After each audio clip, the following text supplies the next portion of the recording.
Annyeonghaseyo, Yarabun. Сәлем достар.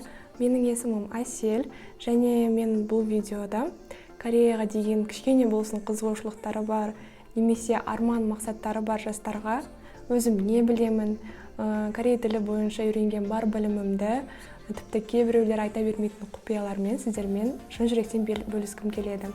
Себебі қазақ жастары да білсін, оқысын, дамысын деген мақсатта. Бұл менің алғашқы видеом, алғашқы YouTube каналым, тіпті алғаш рет камера алдында сөйлеуім болғандықтан маған өте ыңғайсыз және қобалжып тұрмын, түсініп қолдайсыздар деген сенімдемін.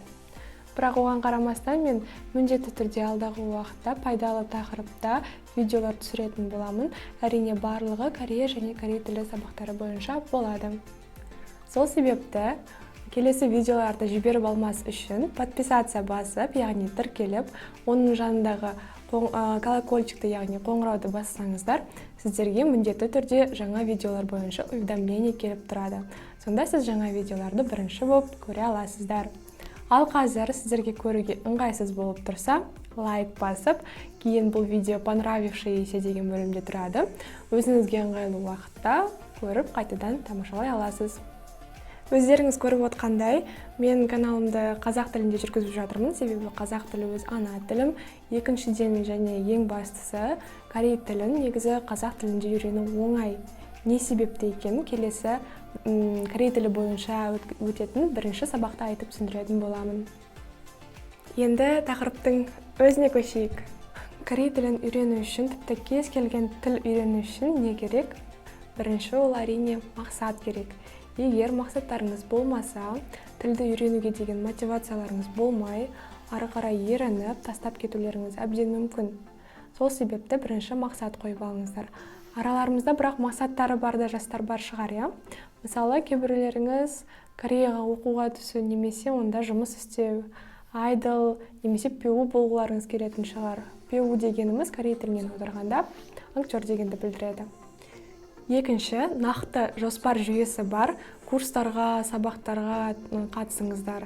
Тіпті кейбіреулеріңіз мысалы YouTube-қа кіріп, бір грамматиканы оқуларыңыз мүмкін, тамашалап көрулеріңіз мүмкін. Келесі сабақта, келесі мысалы видеода басқа түсініксіз грамматиканы өтіп, кейін басы жоқ, аяғы жоқ болып, түсінбей, қиын болып кетеді сіздерге тілді үйренуге. Кейін тағы да ары қарай ерініп, тілді оқуды тастап кетулеріңіз әбден мүмкін.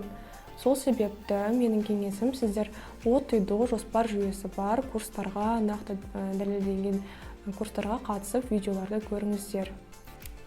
Менің аудиториям көбіне жастар, мектеп оқушылары болады деген ойдамын.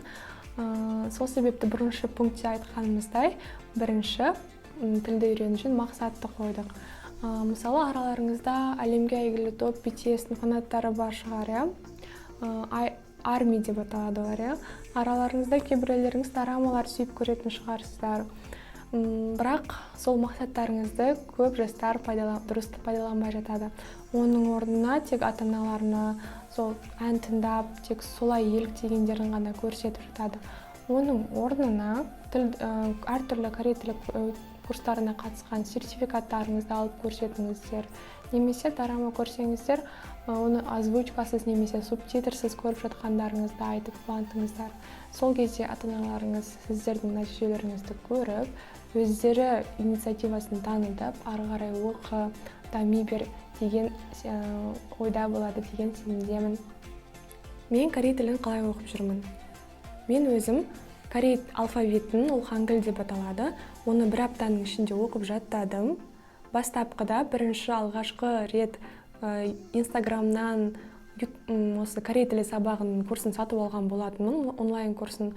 Сол жердегі алфавитті үйретуі маған оншалықты түсініксіз болғандықтан, мен басқа да видеоларды YouTube-тан іздеп, өзіме ыңғайлысын тауып, сол арқылы күнде әр әріпті жазып, параққа, дәптерге, күнде оны визуально қарап, солай жүріп, 7 күннің ішінде жаттап алдым. 안녕하세요. 주림이 에셀입니다. 나는 예르구였다. 저는 카자흐스탄에 있습니다. 저는 한국을 좋아합니다.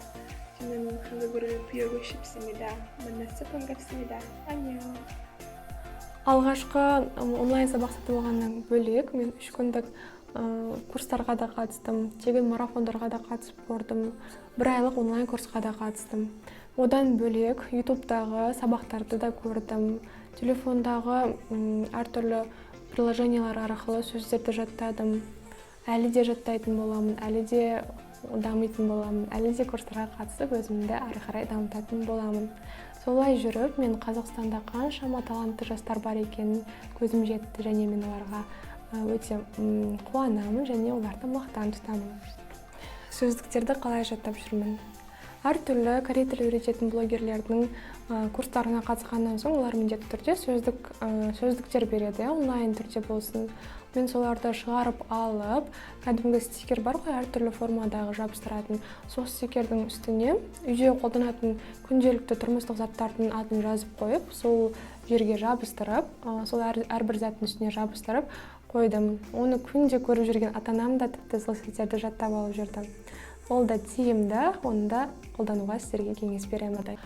Корей тілін оқуға міндетті түрде график қою керек, яғни күн тәртібі болу керек. Мысалы, мен өзім күндіз жұмыс істеймін. Жұмыс кезінде бос уақытым бола қалса, мен міндетті түрде телефонға кіріп, ол жердегі тіл үйрететін қосымшалар арқылы сөздерді жаттап алып жүрдім. Плюс жұмыстан келген соң үйге А4 форматқа шығарып алған әртүрлі сөздіктерді жаттап қарап жүрдім. Бірақ адам болғасын болады әрине, кейде уақыт болмай қалады, кейде ерініп қаласын, бірақ ол өте дұрыс емес. Мысалы, аптасына 1 рет, бірақ 2 сағат оқығаннан көрі корей тілін, оның орнына күн сайын бірақ 15-30 минуттарыңызды бөлсеңіздер, ол өте тиімді, яғни орысша айтқанда эффективні болады.